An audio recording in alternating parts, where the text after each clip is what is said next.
Hey, salam alaikum. Hey, it's your boy Jay Munchie, and we are about to react to this Muslim man speaking about this movie that's about to come out called The Lady of Heaven film, or it's a series or something. I'm not actually sure what it is. So let's check this out. This man looks very intelligent, and I believe he's going to speak on the different branches of Islam, okay, and people's opinion on this movie or film, so to speak. So with no further ado, let's get straight into the video. You know what I'm saying? Rose Bosch, you know what I'm saying? Family, كنا لنهتدي لولا أن هدانا الله بعد فاطمة بضعة مني فمن أبغضها أبغضني. He's singing a hymn. The Lady of Heaven has become the cause of much discussion of many Muslim households in the world today. Indeed, whether you're living in London or living in Iraq, you're living in Toronto, or living in Karachi, you'll find that the film has brought about a number of discussions in the households, especially because of its relationship and its portrayal of Fatima al-Zahra, salawatullah wa salamuhu alayha. The film therefore highlights the power of the media as being the medium by which we gain knowledge in the world today. Because the reality is, people don't read books. That this generation is not necessarily a generation of readers. I just find when a gadget or a machine is given to you which reads for you, automated. It highlights that this generation, even within the Muslim community, prefers to learn by the visual rather than by the print. Subjective creators. As in, we know very well that there are many in the Muslim community who may not have picked up a book about a certain part of Islamic history or Islamic theology. That's why they don't know no Or, for example, Islamic law or Islamic ethics. But when it's portrayed, for example, in a film in the cinemas, or it's portrayed on Netflix, then it becomes a lot easier to digest. One only has to look. It's never truly accurate. For example, it's Ertugrul. Ertugrul now is being watched by millions around the world. People go on Netflix and are ready to look at episode after episode, maybe hundreds of episodes, because they're not going to pick up a book which portrays the Ottoman Empire. They're not going to look at a book, for example, 500, 600 pages about the Ottoman. Oh, so like the terrible things I heard the Ottoman Empire have done during their reign, rise and fall of the Ottoman Empire. He's hinting at the fact that you will find out more truth in that. So I need to, so he said a movie called Ertugrul or something like that. I need to check that out. If anyone in the comment section, please type the name, because I don't know how to spell that, just because off the, there's no subtitles. So yeah, but when there's a film about the Ottoman Empire available on Netflix, then many Muslims are going to watch this. Right. Because for them, they recognize that that's an empire of the empires of the 1,400-year history of the religion of Islam. There are actors involved. The scenes are easier to digest. The visual is much easier to digest than, for example, a dense book. And that's why you find so many who are watching it. Well, because when they're able then to watch this on Netflix, they're able to relate. They're able to understand the Ottoman Empire. They're able to understand the narrative that's being given. But at the same time, that narrative is not one that they have to accept. As in, I can watch Ertugrul. Right, because like I just keep saying, I'm going to keep saying it throughout probably the whole video. It's not going to be accurate. They always over-exaggerate things, and they just to make the story sound better. Like I don't tell people this, but I'm into playwriting. I actually write plays and scripts and stuff. And yeah, that is a technique that you have to use to make a story interesting. Normally regular stories is not interesting unless you exaggerate it. So when you're watching something on TV, normally it's over exaggerated. You know what I'm saying? It always is. And there's going to be some lies. They're going to hide the truth from you. You know what I'm saying? They're going to leave some parts out, you know what I'm saying, to hide the truth from you. Or, for whatever reason, because a certain audience might be sensitive to it, you know. And the main thing is to hide the truth. Like, that's the thing, you know, especially when it comes to historic movies based on historical events and stuff and people. Without being forced to accept the narrative that's being portrayed of the Ottoman Empire. I can look at it, I can see the effects, I can see what portrayal is being given, and I can either at the end agree with whatever's being given to me, or I could agree to disagree, as in no one's forcing me that I have to agree with the whole portrayal. Right. I may find a certain part of it where I see, for example, a wonderful examination of a certain period in that empire, and I might find other parts of the whole depiction as something that I disagree with.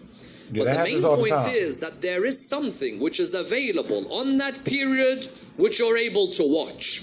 Likewise, for example, when the film on Maryam alayhi salam was made, the film on Sayyidah Maryam alayhi salam allowed a lot of us to relate more to Mary alayhi salam than maybe we had before. If I showed you, for example, Surat Maryam in the Quran, and I began to discuss with you about what Maryam says, what Zakaria said, what, for example, Nabi Yahya said, what her son Nabi Isa said, you may listen to the verses from the Quran, but you won't relate to it the way you related when the film was made. Wow. Because when the film was made about Sayyidah Maryam alayhi salam, you found a lot more of us were able to relate to her, able to relate to her life, able to relate to her struggles. But I almost forgot to mention, just like movies and what he's talking about, I almost forgot, and I should have mentioned that from the door. Reading is dangerous too, because if the person's not being truthful, and most of the time, we only go on by what we see, and that means our individual perspective. So if I'm looking at a group of people across the street, whatever I think of those people, meaning my perception, is going to be my perception. And I could bring, my friend could be behind me watching TV, and I could say, look at those people, and imply my perspective. And 9 times out of 10, the person is going to agree with me, right, my friend. And if I give them some type of title, like, look at those bums over there, or anything like that, right? It's kind of easier for the person to go with the flow, meaning like, they just, or they might not say nothing, but they might laugh, or that's still being complicit, because at the end of the day, you could say, yo, do you know those people across the street? You know what I'm saying? Like, why are you judging them? You know, so my thing is that books are written by subjective people too. So how do you know if you're reading or learning anything real? All right. But I agree with what he's saying, though.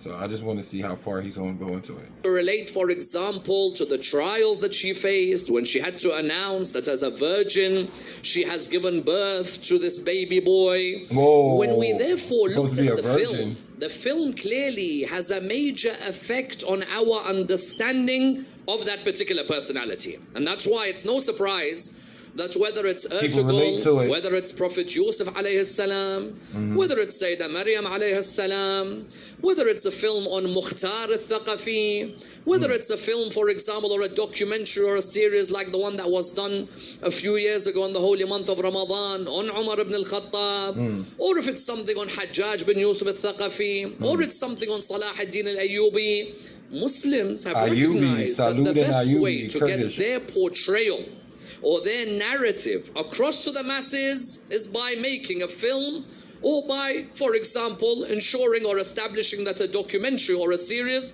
can be watched. Right. That's why this film, The Lady of Heaven, is so intriguing for many of us. Because for many of us, for years, if ever we have asked for one thing, it is that we have always wanted a film on Karbala. Do you agree?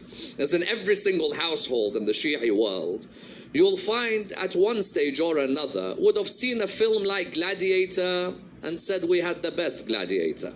Right. Would have seen a film like Last Samurai, we would have said we had the best samurai, the king of the samurais. Right. Would have seen other films such as Braveheart, and you wondered, is there ever a possibility one day that we could have a film which is made, which depicts what happened in Karbala?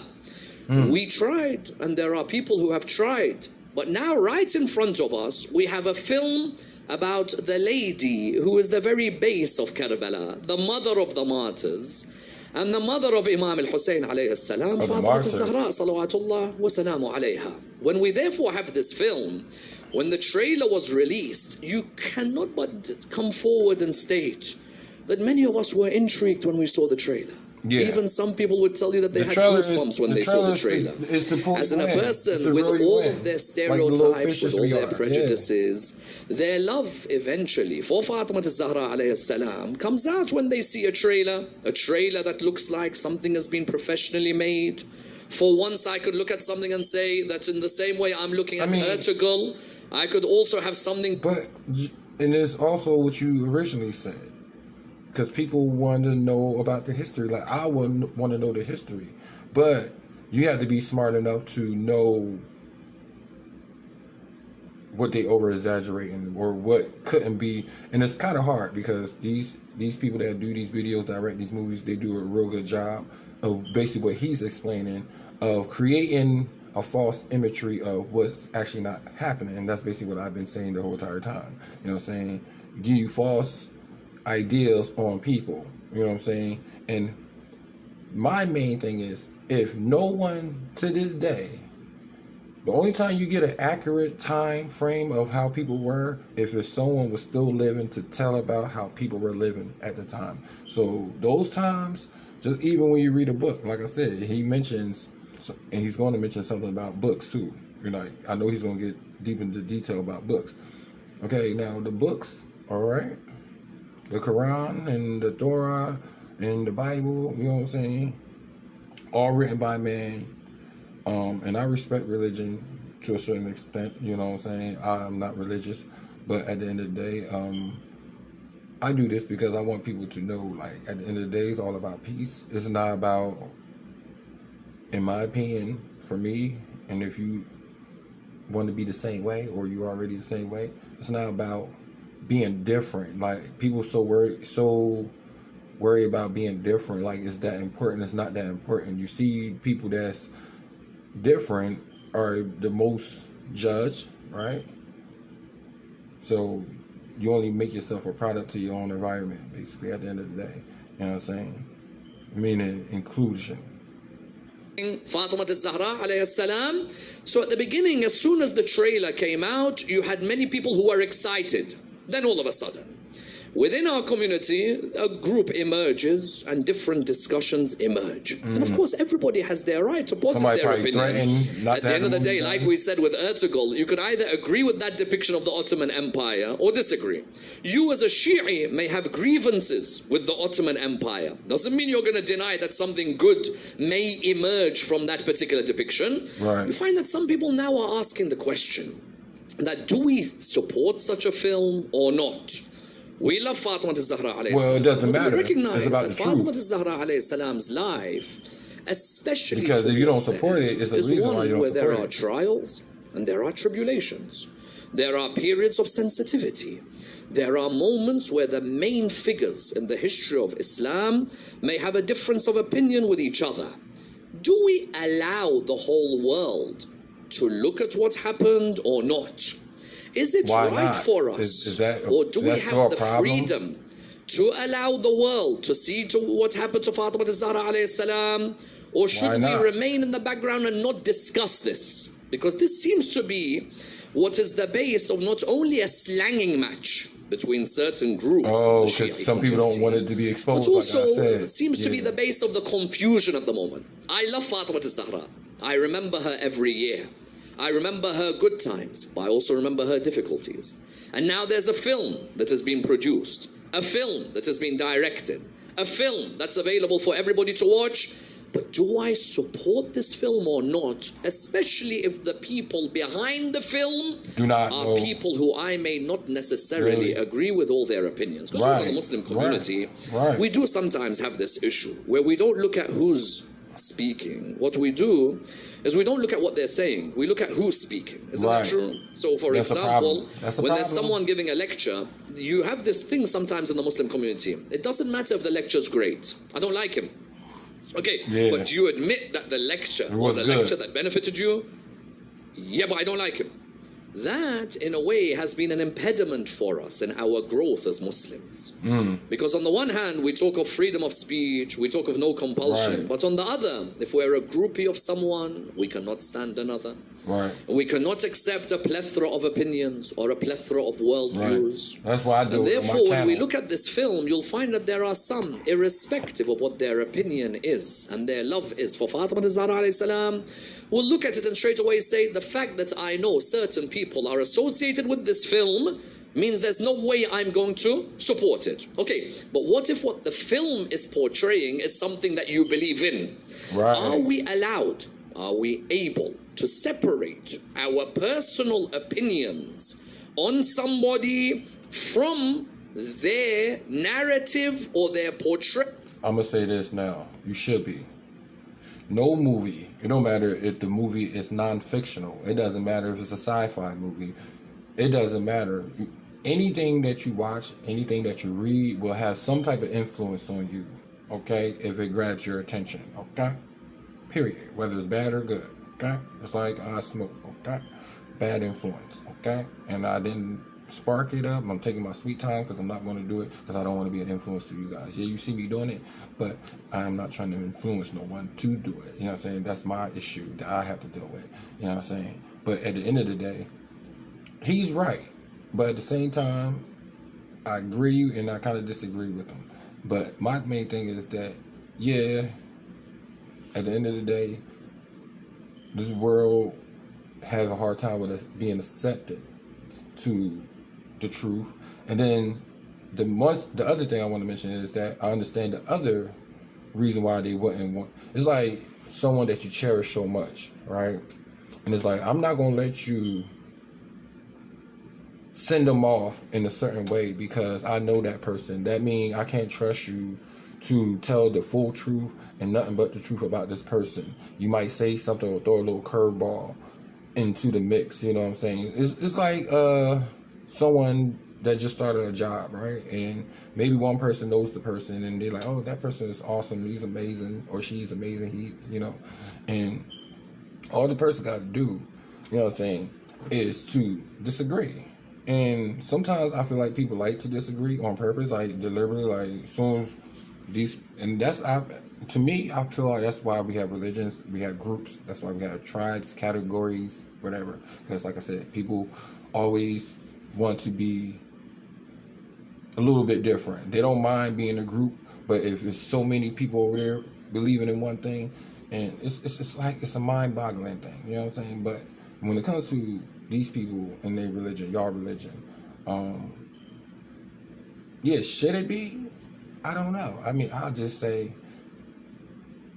it's all about respect at the end of the day. You know what I'm saying? And I feel like that if anybody should be doing the movies, the stories should be the people that's from that culture.